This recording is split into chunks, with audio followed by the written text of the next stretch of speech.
Bonjour, je m'appelle Jenny Van Donicourt. Mon numéro de NOMA est le 4703 1700. Le mécanisme identifié, identifié par moi, est le mécanisme transformationnel car les actions et interventions d'un petit groupe de personnes génèrent des résultats au niveau du système méso. La théorie de référence est la théorie de l'acteur réseau écrite par Michel Callon et al. Cette théorie est appelée aussi HANT en anglais. Je me suis référé sur plusieurs lectures, mais je vous montre celle que j'ai retenue qui est la suivante. C'est Unpacking Complexity in Public Health Interventions with the Actor Network Theory. HANT est la théorie de l'acteur réseau. Il valorise la flexibilité interprétative, la controverse et surtout le rôle des réseaux et des groupes sociaux pour analyser l'émergence d'une nouvelle gouvernance. HANT sert de support pour analyser le processus de mobilisation des parties prenantes et est éclairante pour comprendre le comportement des acteurs ainsi que les éléments qui bloquent l'adhésion au projet. Akrich, Callon et Latour ont montré que le succès des innovations dépend de la réussite d'une association inédite entre des acteurs multiples et différents. De cette association, de la mobilisation et de la coopération de tous les acteurs va émerger une dynamique de travail en réseau. Alors, la justification de l'utilisation d'un modèle centré agent pour tester le mécanisme identifié. HANT est un outil conceptuel utile pour évaluer une situation complexe en analysant la production de changements tels que la santé. Il intègre les déterminants sociaux et les mobilisations des acteurs pour le changement social.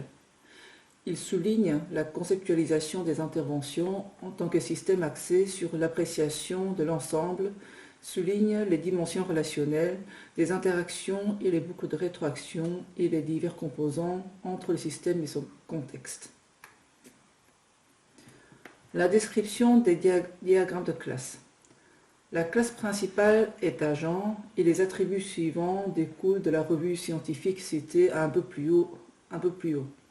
Ces derniers sont l'écosystème, identité des agents et leur intérêt, réflexion permettant de réaliser une description dynamique d'une situation complexe et changeante. Traduction veut dire d'exprimer les différents intérêts et faire un débat sur les connaissances scientifiques et tacites. Controverse est un repère pour identifier la dynamique du réseau et l'évolution de la convergence ou sa divergence. La première sous-classe est les prestataires et leurs attributs sont les habiletés, disponibilité et proximité. Les sous-classes sont les hôpitaux, Integréo, les prestataires de proximité. Le second sous-classe est le management et les attributs sont des compétences, monitoring et la capacité de diffusion d'informations.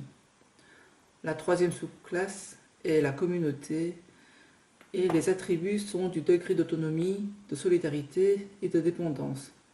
Les sous-classes sont Monsieur et Madame B, le fils et les autres, notamment les bénévoles. Les interactions principales entre les agents. La première classe est prestataire de proximité faisant partie des agents et prestataires. Si un prestataire de proximité avec telle valeur pour son attribut comme agent ou comme prestataire interagit avec un autre prestataire de proximité, alors il va influencer cet autre prestataire de proximité par rapport à des attributs spécifiques. Cette règle est applicable pour toutes les autres classes, comme la communauté, hôpital et Integréo. Au niveau management, il n'y a pas d'interaction car il est limité. Interaction entre professionnels de proximité et la communauté. Le professionnel de proximité va, en fonction de ses attributs comme agent de prestataire de proximité, va influencer un membre de la communauté et vice-versa. Et cette règle est applicable pour toutes les classes. La description de l'interface NetLogo. Les différents agents sont les prestataires de proximité. La communauté, l'hôpital, Integréo et le management. Le contexte du système qui représente dans le monde se situe au début de la formation de réseaux de soins transmuraux, de la collaboration interprofessionnelle entre prestataires de proximité et Integréo, et la collaboration interprofessionnelle entre première et seconde ligne. À gauche sont les attributs pour lesquels un contrôle est possible, dont le niveau de salaire, nombre de personnes travaillant à temps plein, niveau de paiement attribué au réseau, le temps de travail, nombre de concertations et le niveau de formation, notamment e-health, éducation thérapeutique et l'utilisation de Bellrail. Au centre, le niveau de performance, de compétences collectives, niveau de motivation et de l'intégration de la technologie de la santé.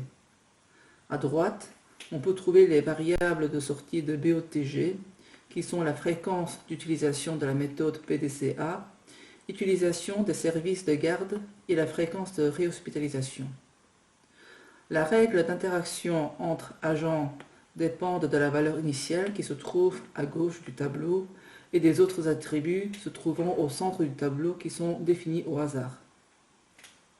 Les BOTG, les valeurs d'intérêt sont la fréquence de réhospitalisation et de complications, niveau de consommation de soins à faible valeur ajoutée, expérience de soins et le nombre d'utilisations de la méthode PDCA.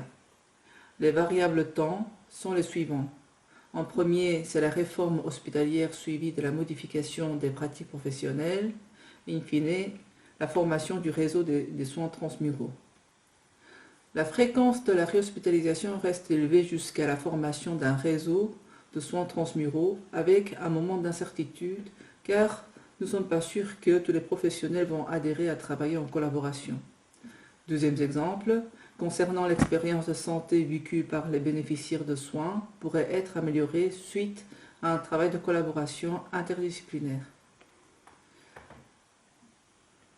La simulation par NetLogo facilite l'étude de phénomènes du comportement interaction dynamique d'un ensemble d'agents du monde réel. Par la suite, on peut apporter une réflexion sur le phénomène collectif qui évolue dans le temps et ainsi pouvoir visionner l'émergence d'un phénomène de retardement ou d'effet exponentiel. On pourrait l'utiliser de façon régulière pour comprendre la situation complexe et de comprendre les effets de retardement.